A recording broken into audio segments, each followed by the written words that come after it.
মেশিনের তৈরি হবে বাচ্চা, এটা কি সম্ভব হবে? বিজ্ঞানীরা এই পদ্ধতিতে বছরে 30,000 বাচ্চা জন্ম দেবে, এটা কি কিয়ামতের আলামত?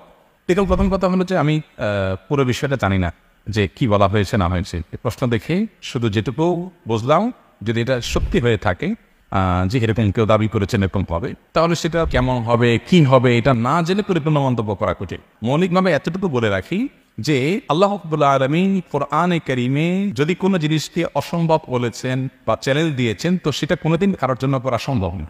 এটা হলো চূড়ান্ত কথা। যদি কেউ কিছু করে, যেমন মায়ের গর্ভে না রেখেও এখন বাচ্চার জন্ম হচ্ছে, তো সেক্ষেত্রে ওই ঠিকই শুক্রাণু ডিম্বাণুর প্রয়োজন হচ্ছে, যেটা দিয়ে আল্লাহ তাআলা মানুষকে সৃষ্টি করেন, সেটার দরকার ঠিকই হচ্ছে। এটা ছাড়া মানুষ করতে পারে না। এমনকি বিজ্ঞানীরা অনেক কিছু তারা আবিষ্কার করছেন, কিন্তু যা দিয়ে আবিষ্কার করছেন কিছু একটা তো লাগছে। মাটি থেকে অনেক কিছু বের করছেন, উৎপাদন করছেন, পানি থেকে অনেক কিছু উৎপাদন করছেন। এ মাটি এবং পানি কার সৃষ্টি? তাহলে আল্লাহ রাব্বুল আলামিনের সৃষ্টির বাইরে গিয়ে নিজেরা কোনো কিছু করা সম্ভব না।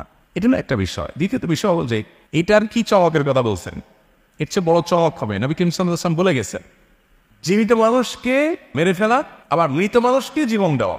এখনো পর্যন্ত কোনো টেকনোলজি বাইরেছে সম্ভব যে মানুষ মরে গেছে তার জীবিত করে ফেলবে? দাজ্জাল যখন আসবে তার হাতে পাওয়ার থাকবে, সে অনেক অভিজ্ঞতা দেখাতে পারবে।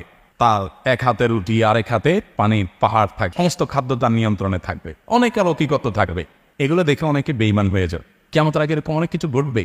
অতএব এগুলোর কারণে একজন ইমানদারের ইমান চুল পরিমাণ আপনার নষ্ট হওয়ার কথা নয়, তার ইমান আরো বৃদ্ধি হওয়ার কথা। যে হাদিসে যেগুলোর উপরে বলা হয়েছে সেগুলোই খাচ্ছে শুধু। অতএব মূল বিষয় কি সেটা আমি জানি না, সেটা আমি জানার চেষ্টা করবো, জেনে ইনশাল্লাহ মন্তব্য করবো। আমি শুধু সাধারণ কথা, কমন কথা বলে রাখলাম যে অনেক চক আসবে, কিন্তু এগুলোর আমাদের অবস্থাতে ইমান থেকে বিচলিত করতে পারে না যদি আমরা প্রকৃতি ইমানদার হয়ে থাকি। কিছু সংখ্যক টাকা রয়েছে যা দিয়ে বিয়ে কিংবা হজ করা সম্ভব। এখন এর মধ্যে কোনটা করা উত্তম হবে? টাকা আছে আপনার কাছে, এটা দিয়ে হয় হজ করবেন না বিয়ে করবেন, কোনটা করবেন?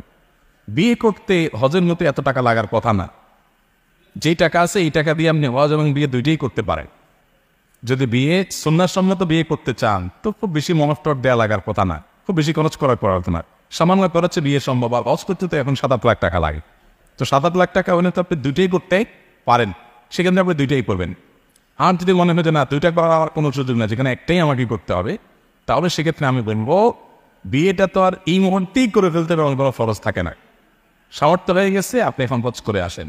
যদি আপনি এই মুহূর্তে বিয়ে না করলে গুনায় লিখতে হবে এমন কোনো আশঙ্কা না থাকে যে বিয়েটা আমি 6 মাস পরে করবো বা কিছুদিন পরে করবে, ইনশাআল্লাহ নিজেকে নিয়ন্ত্রণ করতে পারবো, তাহলে সেক্ষেত্রে আপনি হজ আগে করে আসবেন, বিয়েটা পরে করবেন। আর যদি দুইটাকে সমন্বয় করতে পারেন একসাথে, সেটাতে সবচেয়ে উত্তম এবং সবচেয়ে ভালো।